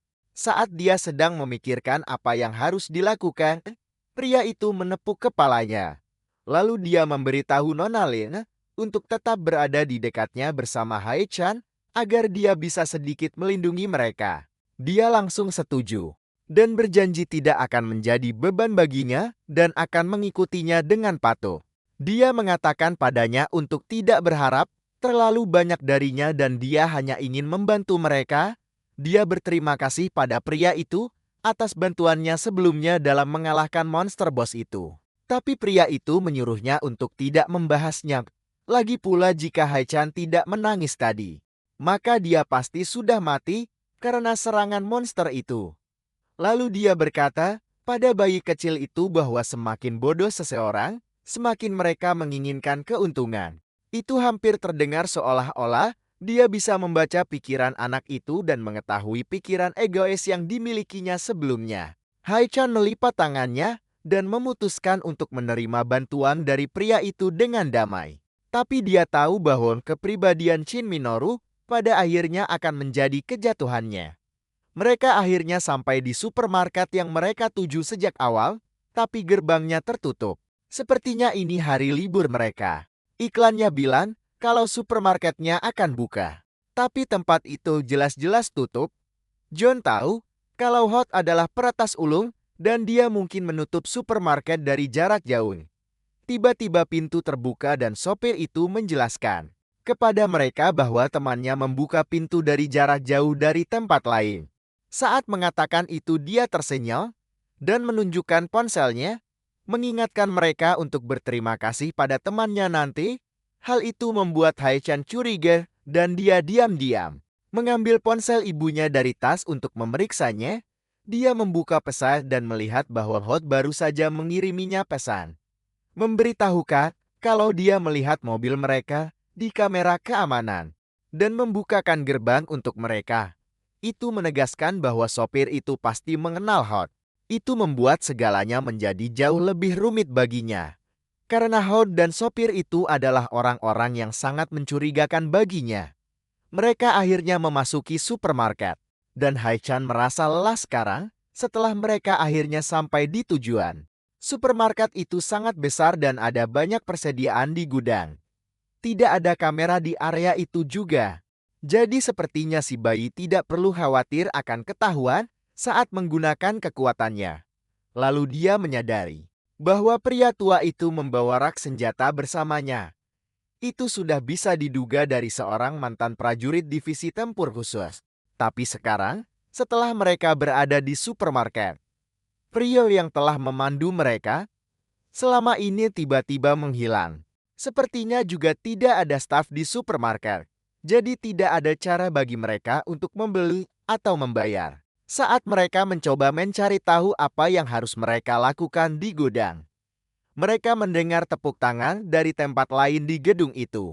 Mereka melihat ke depan dan melihat pria tadi tersenyum nakal sambil menepuk-nepuk kotak di sekelilingnya.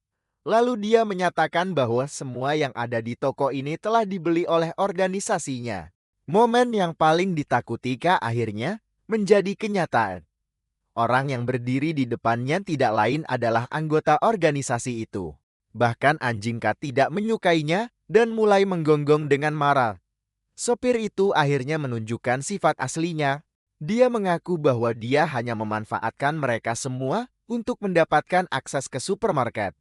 Sekarang, setelah dia selesai dengan mereka, saatnya untuk membuang mereka seperti sampah tak berguna. Selama monolognya yang sombong, Kei segera melihat tato di lengan pria itu, yang merupakan tanda jelas bahwa dia benar-benar anggota organisasi itu. Dengan kegelapan di matanya, pria itu menyatakan bahwa supermarket ini sekarang menjadi milik masyarakat Lotus Timur. Suaranya penuh dengan ancaman. Ancamannya terutama ditujukan pada pria tua mantan militer itu. Saat dia mengeluarkan senjata dari sakunya, Dia memperingatkan mereka untuk tidak bergerak. Nama perkumpulan itu langsung menarik perhatian Kai. Dia menyadari bahwa cabang organisasi ini bukanlah cabang biasa.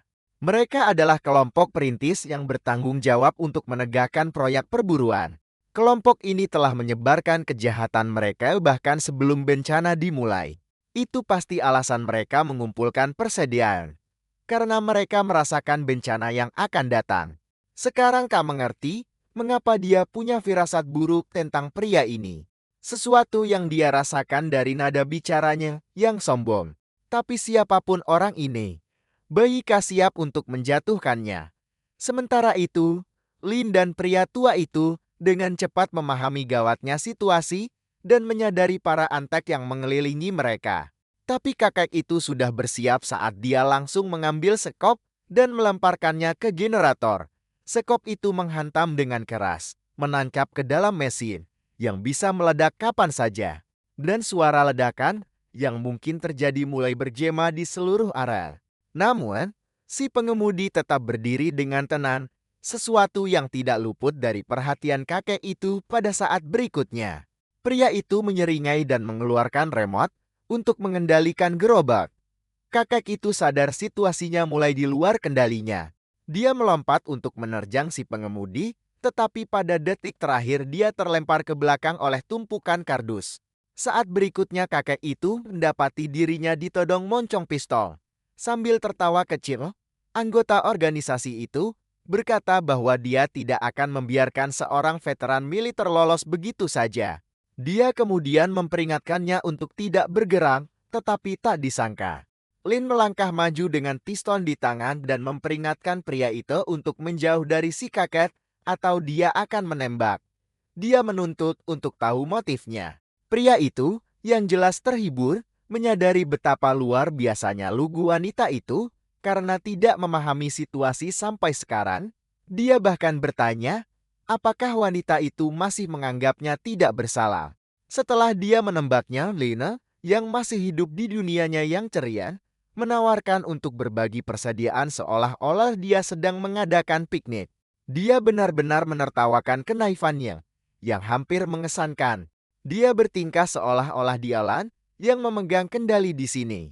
Dia kemudian mengingatkannya tentang saat dia meninggalkan anjing itu padanya. Tentu saja bukan karena kebaikan hati, tetapi karena saat dia pergi menagih uang, pemiliknya sudah mati. Jadi wajar saja dia berpikir sebaiknya menyingkirkan anjing itu juga. Saat itulah wanita itu muncul.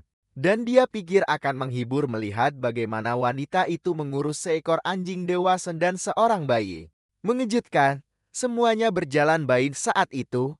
Tapi sekarang dengan pistol siap, dia menolak gagasan untuk berbagi persediaan. Persediaannya tidak cukup untuk dibagikan. Saat berikutnya, semua anak buahnya menodongkan pistol ke arah mereka. Si bos menyatakan bahwa orang lemah seperti Lin harus mati. Momen ini memicu sebuah ingatan pada Kai. Saat dia berada di bawah kendali organisasi, tidak punya pilihan selain makan tikus hanya untuk memuaskan rasa laparnya. Saat itu dia dipandang rendah. Sama seperti ini. Dia tersadar dari lamunannya ketika anjingnya bersiap menyerang para preman. Kay segera melemparkan Slim ke generator yang menyebabkan pemadaman listrik. Saat berikutnya kegelapan menelan segalanya. Dan si bos berteriak agar semua orang berhenti menembak sampai mereka bisa menemukan cahaya. Pada saat yang sama, si bos mengangkat pistolnya. Mengambil kesempatan itu, K mengaktifkan kekuatannya. Dan baru saja akan memukulnya ketika kakek itu tiba-tiba ikut campur. Malah menendang si bos. Baik K maupun kakek itu saling memandang dengan heran. K mengerti bahwa ini adalah nasib buruknya karena dilihat oleh kakek itu yang merupakan bagian dari militer.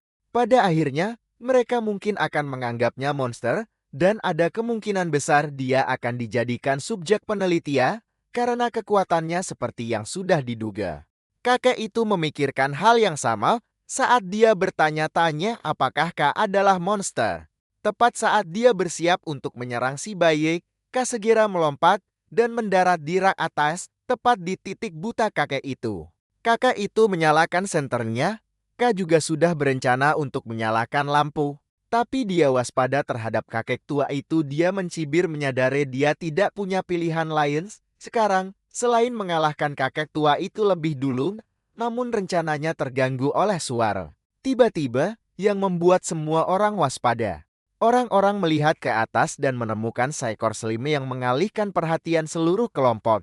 Dengan senyum puas, Ka mengambil tempat duduknya yang biasa di sebuah troli dan bersiap untuk menikmati pertunjukan yang membuatnya heran. Slime itu berubah menjadi kembaran dari kakek tua itu. Dan tak lama kemudian, semua orang mendapati diri mereka bertarung melawan klon mereka sendiri. Kakek tua itu juga bersiap untuk bertarung melawan kembarannya. Mengumpat pelan melihat bencana baru ini. Lin ketakutan melihat klon sempurnanya berdiri tepat di depannya dan memohon padanya untuk tidak mendekat. Suaranya menarik perhatian kakek tua itu. Dia menoleh ke belakang dan melihat Ka menangis di dekatnya sementara klonnya mencoba naik ke troli. Kakek tua itu berasumsi dia pasti pernah melihat klon ini sebelumnya. Itu berarti rencana si kecil kita berjalan dengan sempurna karena dia sekarang mengeluarkan air mata buaya. Hanya menunggu kakek tua itu datang menolong seperti pahlawan seperti yang diharapkan. Kakek tua itu segera menyerang klon tersebut saat mencoba meraih Ka. Namun dia menjadi frustrasi ketika klon itu membentuk dirinya kembali dengan mudah berkat sifatnya yang seperti slime. Menyadari kekuatan kasar saja tidak akan berhasil, dia melemparkan sekopnya ke samping. Memutuskan sudah waktunya untuk menerapkan strategi baru yang lebih cocok untuk menghadapi monster seperti ini. Dia membuka kotak persenjataannya dan mengeluarkan pistolnya. Sementara itu Lin berhasil mengalahkan klonnya menggunakan pistol listrik. Karena listrik merupakan kelemahan yang diketahui dari makhluk Slime, Ka juga mengalahkan klonnya melalui rentetan serangan tanpa henti. Kelemahan lain yang diketahui. Pada akhirnya, kakek tua itu menghancurkan klonnya menggunakan daya tembak mentah.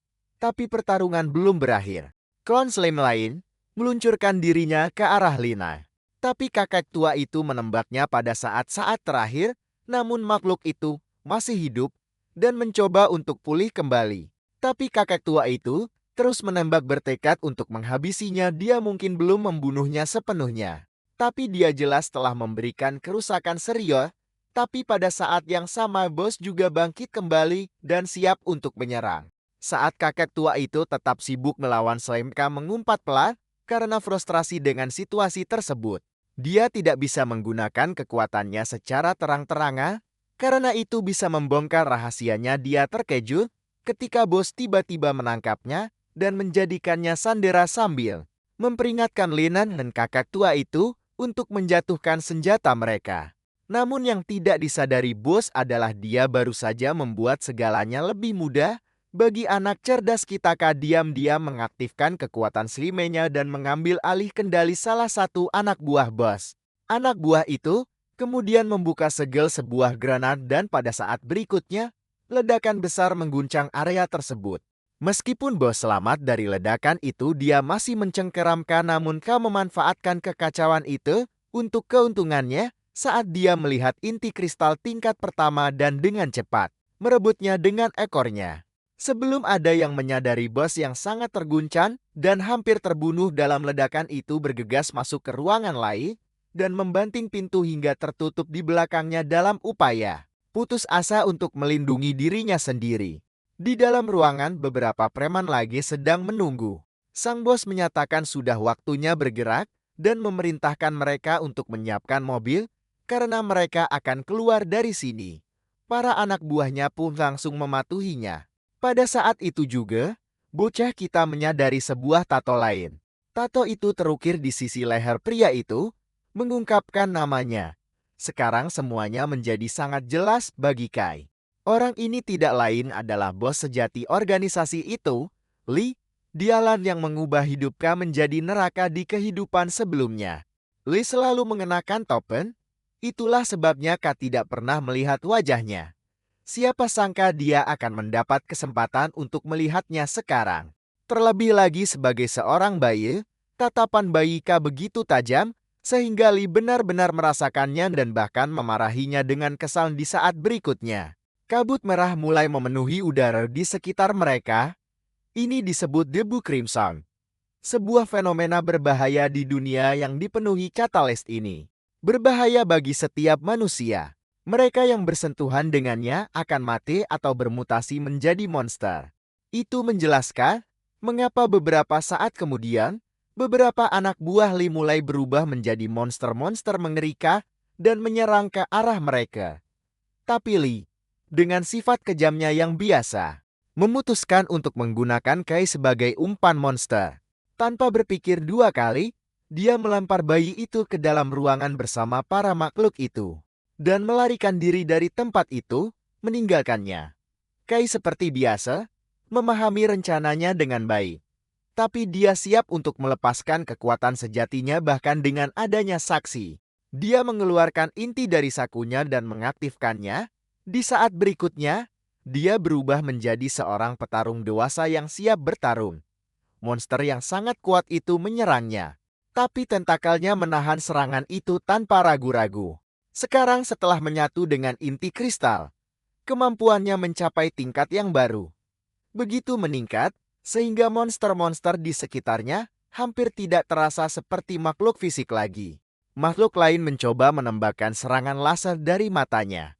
Tanpa bergeming, Ka maju menembus sinar itu dan menusuk ke dalam tubuh makhluk itu. Dia hampir merasa geli melihat betapa mudahnya dia bisa mengendalikan tubuhnya. Tentakelnya kini bergerak dengan keanggunan yang mematikan, mengiris para monster seperti sayuran di atas talenan. Sementara itu, Lee menyaksikan kejadian itu dengan kengerian yang semakin menjadi bingung dan terguncang. Dia gagal memahami identitas Ka karena melewatkan transformasinya dari bayi menjadi prajurit. Sekali lihat wajah pukatnya sudah memberitahu Kai segalanya. Dia tahu Lee belum mengenalinya, dan hal itu membuatnya jadi lebih memuaskan. Ka melangkah maju, matanya menggelap penuh tujuan. Tidak ada keraguan lagi sekarang. Saat untuk balas dendam akhirnya tiba, bahkan dalam ketakutan. Lee segera bersiap untuk membela diri. Dia mengeluarkan pistolnya dan menembak ke arah Ka. Untungnya, Ka lebih cepat dari peluru itu sendiri. Meskipun tubuh transformasinya bukan yang asli, ini jauh lebih baik dibandingkan dengan wujud bayinya. Kecepatan dan kelincahan yang ditawarkannya benar-benar berada di level yang berbeda saat Ka menutup jarak hingga hanya 1 inci jauhnya.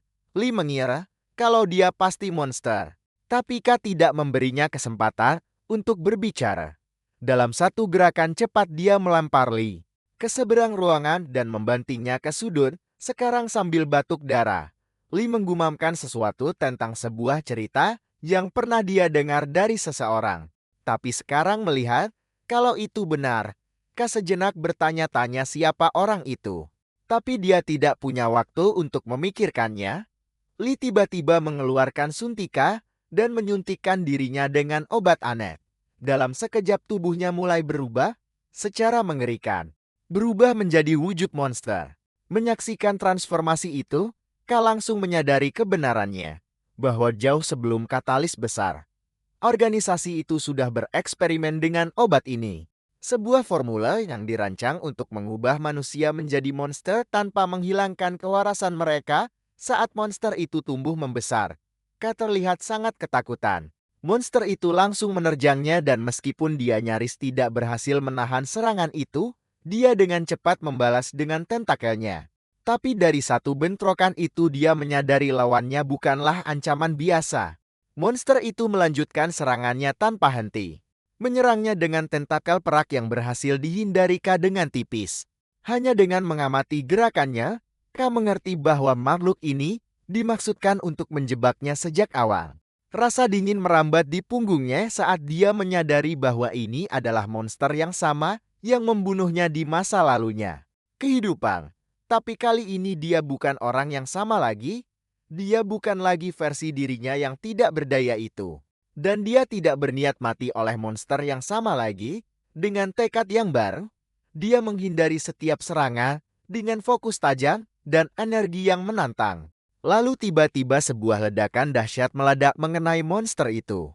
Saat debu meredar, Ka melihat pria militer tua itu mengisi ulang senjatanya dengan peluru yang telah dia curi dari Lotus Society. Ironi itu tidak luput darinya. Pria tua itu menggunakan senjata penjahat untuk tujuan yang baik. Sementara itu, K mencoba mencerna perubahan mendadak dalam pertempuran. Pria tua itu menargetkan monster mata raksasa yang ternyata adalah Lee, yang masih menyamar dalam wujud monsternya. Melihat keadaan berbalik, K tidak bisa menahan senyum lebarnya. Permainannya berubah dan kali ini menguntungkannya. Lee teringat saat dia bergabung dengan organisasi itu. Ketika salah satu perwakilannya memancingnya masuk dengan memperingatkan tentang bencana yang akan datang di dunia. Dia membuatnya terdengar seolah-olah bergabung dengan organisasi adalah satu-satunya cara baginya untuk bertahan hidup. Lalu dia memberinya obat sebagai hadiah karena bergabung, sambil menambahkan bahwa itu bisa membantunya mengungkap sifat aslinya. Saat itu, ketika dia melihat obat itu, dia tidak yakin dengan kata-katanya. Dia pikir dia sudah cukup mengenal sifat aslinya, tapi begitu dia menerima suntikan itu dan membangkitkan sisi monsternya, dia menjadi yakin bahwa wanita itu mengatakan yang sebenarnya karena dia terlahir sebagai monster yang hidup dengan memanfaatkan kelemahan orang lain. Sebagai contoh, ketika dia masih kecil, dia memberitahu seorang wanita gemuk bahwa suaminya selingkuh saat wanita itu marah. Dia menambahkan sebagai bukti bahwa dia mendengar suaminya memanggilnya babi tidur yang jelek beberapa saat yang lalu. Wanita yang mungkin sudah tidak percaya diri dengan bentuk tubuhnya langsung mempercayainya dan menjadi sangat marah pada suaminya. Setelah dipukul, sang suami memutuskan untuk menceraikannya. Saat suaminya pergi, dia hancur lebur karena merasa dirinya sangat jelek. Dan seperti malaikat pelindung, Lee memancingnya ke dalam perangkap dengan berjanji akan memperkenalkannya kepada orang-orang yang pasti tidak akan merundungnya. Beginilah cara dia memanfaatkan hati orang-orang. Dengan mendapatkan kepercayaan mereka, lalu menguras mereka habis-habisan nanti. Sifat penipunya telah mengubahnya menjadi seorang penipu ulung, monster berwujud manusia. Itulah sebabnya dia sekarang terlahir sebagai monster penipu level 4. Lee. Sampai sekarang monster yang dilihat oleh pahlawan kita hanyalah halusinasi. Dia melihat monster yang membunuhnya di kehidupan sebelumnya. Dan ketakutan setengah mati oleh tipu muslihat Lee. Sementara itu, Lee memutuskan untuk tidak membuang-buang energinya dan menunggu saat yang tepat untuk menyerang balik dan menang pada akhirnya. Tiba-tiba dia terkena sebuah peluru dan terkejut. Melihat pria tua itu siap melawannya lagi, dia frustrasi dengan umur panjang pria tua itu dan segera menyerangnya. Tetapi pria tua itu tetap bersembunyi, melancarkan serangan tanpa menunjukkan dirinya. Lee menyerang lagi, tetapi serangannya disambut dengan serangkaian ledakan. Bentrokan itu menciptakan banyak asap dan debu, membuatnya sulit untuk melihat apapun dengan jelas. Memanfaatkan situasi, K bergerak ke titik butanya dari belakang. Saat K menyerang, Lee mengumpat dengan keras, marah, karena dia telah sadar dari halusinasi begitu cepat. K melangkah maju dan menyatakan bahwa Lee hanyalah seorang penipu level 4 yang tidak akan pernah bisa menjadi sesuatu yang istimewa. Dengan itu, dia menyerang Lee dengan tentakelnya, membuat Lee mengutuk tentakel-tentakel itu. Di saat berikutnya, Lee mencoba menciptakan ilusi di sekitar K. Tetapi kali ini tidak berhasil. Dia frustrasi karena kegagalan kemampuannya. K teringat saat dia merasakan kematian di kehidupan masa lalunya karena halusinasi itu. Sambil berterima kasih kepada Lee dalam hati, dia melepaskan kekuatan penuhnya. Lee ketakutan saat K dengan kecepatan kilat menerjang ke arahnya. Lee berdarah-darah setelah diserang oleh K. K kemudian bertanya dengan tenang, apakah dia sudah selesai? Tetapi di dalam hatinya dia tahu ini hanyalah permulaan. Dalam 2 jam, gelombang debu merah lainnya akan datang. Ini tidak akan seperti apapun yang pernah dihadapi umat manusia sebelumnya. Ini akan menjadi gelombang anar yang membuka gerbang neraka. Saat dia bersiap untuk menghabisi Lee mencoba menghentikannya. K menjawab bahwa dia tidak tertarik dengan kata-kata terakhirnya dan bertekad untuk mengakhirinya. Sementara itu, pria tua itu juga menyaksikan kejadian itu berlangsung. K mengerti bahwa Lee adalah lawan yang tangguh, yang masih ingin bertaruh, meskipun mengalami semua luka-lukanya. Jadi lebih baik menghabisinya dengan langsung mengincar lehernya. Just as he is able to strike, he is hit by an illusion. His mother appears pleading with him, asking if he is going to kill her, though he hesitates for a moment. And that moment costs him dearly as he is hit by a series of explosions. Taking advantage of the opening, Lee attacks again and Kai barely manages to dodge. As Kai gets back on his feet, Lee declares that no matter what Kai won't be able to kill him, he can now clearly. Membaca pikiran Ka dan memprediksi setiap gerakannya, Lee tahu bahwa Ka hanya punya sisa satu serangan lagi. Saat itu Ka mempertimbangkan untuk menyerahkan Lee pada pria tua itu. Di saat yang sama, seolah membaca pikirannya, Lee menghindari peluru yang ditembakkan oleh pria tua itu dan mengejeknya. Bertanya, apakah dia berencana untuk diam saja seperti biasanya? Ka mengumpat pelan.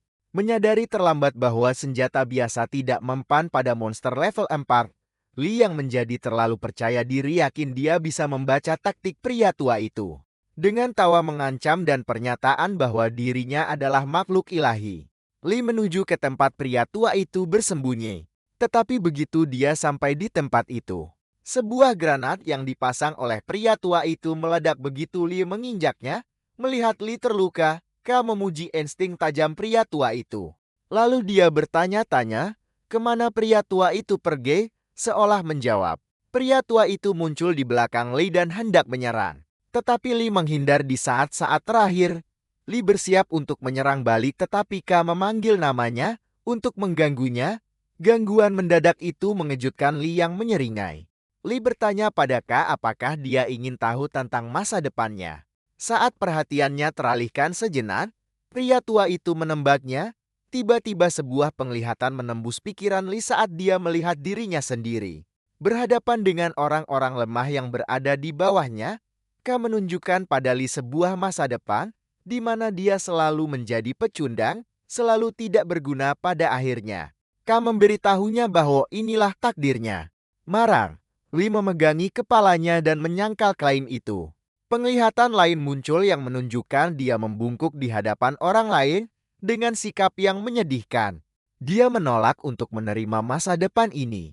Dengan marah dia mengamuk secara membabi buta.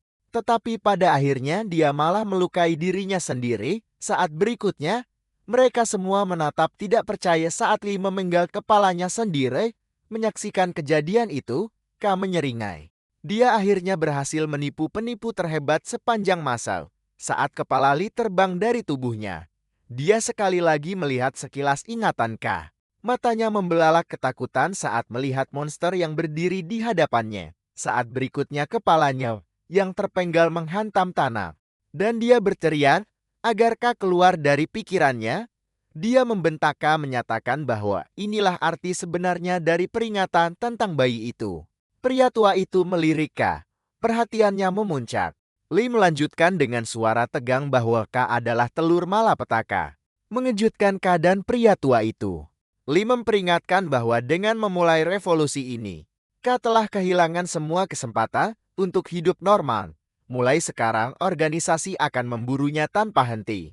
Sebelum dia bisa mengungkapkan lebih banyak, suara tembakan lain terdengar dan Lee dibungkam oleh sebutir peluru. Ka dan pria tua itu dengan cepat berbalik ke arah sumber suara. Sesosok orang baru keluar dari jebnya dengan tenang menjelaskan bahwa jika seseorang tidak membunuh musuhnya tepat waktu, mereka akan menjadi musuh bagi diri mereka sendiri. Saat Kai menyadari pria itu dari militer, dia menjadi sangat waspada. Pendatang baru itu memanggil pria tua itu guru, memujinya atas pelajaran yang baru saja dia ucapkan. Namanya Kapten Lian, tetapi dia lebih dikenal sebagai Serigala Salju. Sebelum murid dan guru itu saling bertukar sapa, monster lain muncul di belakang Lian. Tanpa bergeming atau bergerak sedikit pun, dia membunuh monster itu. Tokoh kita yang menonton dari balik kotak terkejut melihatnya. Pada saat itu, pria tua itu bertanya pada Lian, apakah dia sengaja datang ke sana karena dia berniat pulang untuk menjaga cucunya sambil mengeluarkan ponselnya. Leon memohon pada gurunya untuk kembali ke markas karena mereka dalam keadaan darurat. Dia kemudian menunjukkan foto 7 perempuannya yang aman dan sehat. Dia mengingatkannya bahwa militer membutuhkan komandan mereka. Sambil mendengarkan ini, Kai langsung sadar bahwa pria tua ini tidak lain adalah komandan tertinggi militer. Lalu Leon bertanya pada pria tua itu, apakah dia ingin memastikan keselamatan cucunya. Pria tua itu setuju untuk pergi bersamanya. Sementara itu, Kai ketakutan dan tidak tahu harus berbuat apa. Saat dia bergerak, hal itu menarik perhatian mereka. Tak lama kemudian, Leon sudah berada di depannya dengan pistol teracun. Untungnya, Kai sudah berubah menjadi wujud bayinya. Dengan curiga bertanya, apakah dia monster yang dilihatnya beberapa saat yang lalu. Sementara itu, Kai sangat ketakutan. Bertanya-tanya, apakah Leon akan menembaknya. Tetapi pria tua itu turun tangan, memberitahu muridnya bahwa dialah yang meletakkan Kai di sana. Sambil menggendongnya, dia berbisik pada Kai untuk terus berpura-pura. Dengan itu, Kai mulai menangis seperti bayi, yang memang benar adanya. Leon berkomentar betapa cocoknya dia dengan bayi itu. Tiba-tiba, tokoh kita merasakan aura aneh datang dari Leon dan menatapnya lekat-lekat. Pada saat itu, dia bertanya-tanya, apakah dia pernah melihatnya sebelumnya di organisasi. Kemudian, Kay ditempatkan di kamar bayi bersama bayi-bayi lainnya. Saat perawat menempatkannya di box bayi, Leon menyuruhnya kembali dan dia menurut tanpa bertanya, sambil berpura-pura tidur. Kay mendengarkan semua ini dan bertanya-tanya tentang keberadaan pria tua itu. Dia juga bertanya-tanya tentang tempat dia berada. Tiba-tiba seorang bayi mulai menangis menarik perhatian Leon. Pada awalnya, dia dengan santai mengomentari energi bayi itu dan memintanya untuk diam. Tetapi kemudian nadanya berubah saat dia menggunakan kemampuannya untuk membuat bayi itu tertidur. Sementara itu, tokoh kita menyaksikan semua ini dengan mata terbelalak ngeri. Dia ingat bahwa Leon adalah tokoh yang cukup penting di organisasi dengan nama Sanditan. Bukan hanya itu. Dia memiliki kemampuan yang sangat langka dan hebat, di mana dia bisa memanfaatkan dan meledakkan darah di tubuh siapapun sesuka hati. Dia tahu bahwa Leon telah menggunakan kemampuannya pada bayi itu yang menyebabkan kekurangan oksigen, membuat bayi itu pingsan daripada tertidur secara alami.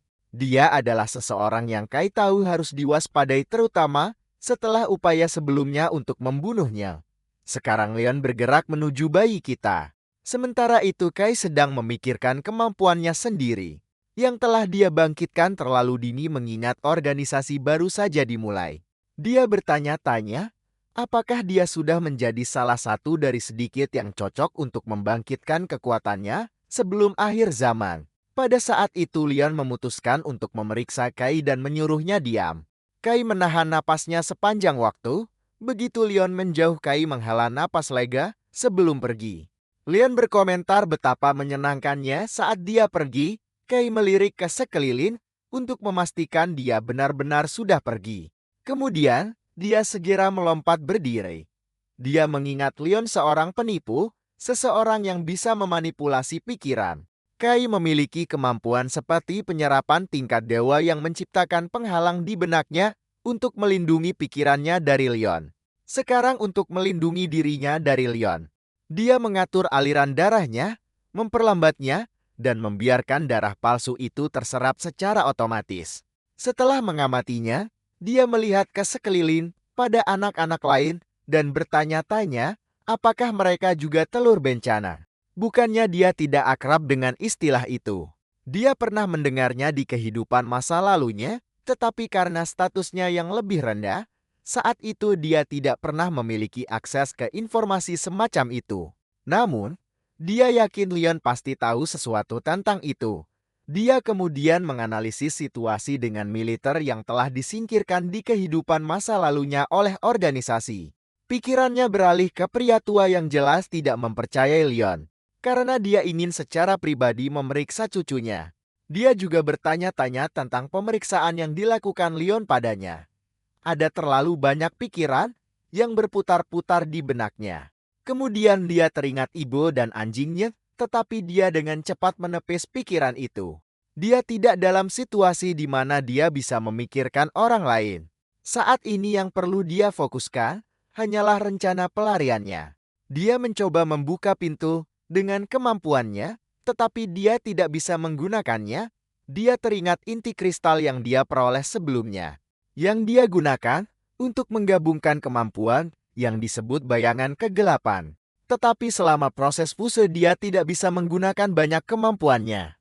Saat ini dia hanya bisa menggunakan bayangan kegelapan dan perisai dewa. Yang terakhir membantunya menahan serangan mental. Tetapi bayangan kegelapan terlalu kuat dan berisiko untuk digunakan dalam situasinya saat ini, jadi dia memutuskan untuk menunggu dan memahami niat orang-orang di sekitarnya. Sebelum menggunakan kekuatannya dan mengambil risiko terekspos, sejauh ini berpura-pura menjadi bayi biasa berhasil dengan baik untuknya. Tiba-tiba dia melihat sesuatu muncul dari box bayi lain. Dia melihat ke bawah pada bayi lain, yang kakinya berubah menjadi cabang pohon. Jadi bayi ini pasti salah satu yang cocok sepertinya. Kemudian dia melihat beberapa bayi lain dengan berbagai macam kemampuan. Dia ingat di kehidupan masa lalunya bayi-bayi ini selalu dikurung. Sekarang dia mengerti bahwa mereka semua ditempatkan di suatu tempat yang mirip dengan tempatnya sekarang. Tiba-tiba sulur pohon mengangkatnya. Ketika dia mencoba melepaskan diri, dia tidak bisa. Dia bertanya-tanya sejenak, apakah harus menggunakan kemampuannya sekarang atau tidak? Tetapi pikirannya terganggu oleh anak laki-laki lain yang membantunya bebas. Ternyata itu adalah seorang anak laki-laki kecil yang menasihatinya untuk berpura-pura tidur saja. Jadi sekarang dia hanya perlu bersikap tenang. Kak terkejut melihat anak laki-laki itu baru berusia 5 tahun dan sudah menguasai kemampuannya. Tiba-tiba dia mengumpat pelan saat mendengar suara di belakangnya. Anak laki-laki itu segera melarikan diri, menghilang dari pandangan. Kak berbalik untuk melihat para perawat memasuki ruangan untuk pemeriksaan. Dan dia dengan cepat berpura-pura tertidur di lantai. Kepala perawat menginstruksikan semua orang untuk mengumpulkan setiap bayi. Salah satu dari mereka memperhatikannya terbaring di sana dan mengangkatnya juga. Saat semua ini terjadi, Kak bertanya-tanya apa yang sebenarnya terjadi di sini dan apa yang mereka rencanakan dengannya. Setelah beberapa saat, para perawat meletakkan semua bayi di lantai. Dia sedikit membuka matanya dan tidak melihat apa-apa selain kegelapan di sekitar mereka. Sebuah pikiran mengerikan terlintas di benaknya. Apakah mereka akan dipaksa bertarung sampai mati? Itu tidak akan mengejutkan, karena ini adalah tren di organisasi selama kehidupan masa lalunya. Dia juga merasakan kehadiran seseorang dari organisasi di dekatnya. Perlahan dia mulai merangkak saat bayi-bayi lain juga mulai bangkit. Ketika dia melihat ke atas, dia melihat Lien di lantai atas. Sebelum dia bisa memproses apapun, dia melihat monster bergerak ke arah seorang bayi. Pada awalnya dia menduga bahwa bayi-bayi ini akan menjadi mangsa monster itu. Karena dia ingat tidak ada bagian di kehidupan masa lalunya. Kemudian dia memperhatikan bahwa monster itu ditahan oleh rantai. Tapi itu tidak berarti mereka aman. Sekarang dia menebak penahan itu hanya sementara. Dan monster itu kemungkinan akan dilepaskan nanti. Semua orang di sekitarnya juga takut melihatnya. Anak laki-laki yang tadi melangkah maju, mengambil bayi yang menangis dari sekitar monster, dan menempatkannya jauh. Melihat sekeliling pada bayi-bayi dan Leon, dia sekarang menyimpulkan bahwa mereka semua dikumpulkan di sini untuk melawan monster demi membangkitkan kemampuan mereka secara paksa. Tujuan mengumpulkan bayi-bayi ini di sini pastilah rencana organisasi yang dikenal sebagai rencana anjing pemburu. Setelah Lee, rencana itu dipercayakan kepada Lia. Pada saat itu, Leon mengungkapkan, dia hanya berpura-pura di depan gurunya. Kemudian dia dengan sopan meminta semua orang untuk tidak mengecewakannya dan menekan tombol untuk memulai tes mereka. Dengan itu, penahan pada monster itu hancur. Dan monster itu bergegas ke arah anak kita, tetapi dia nyaris tidak berhasil menghindarinya. Dalam prosesnya, telinganya terluka.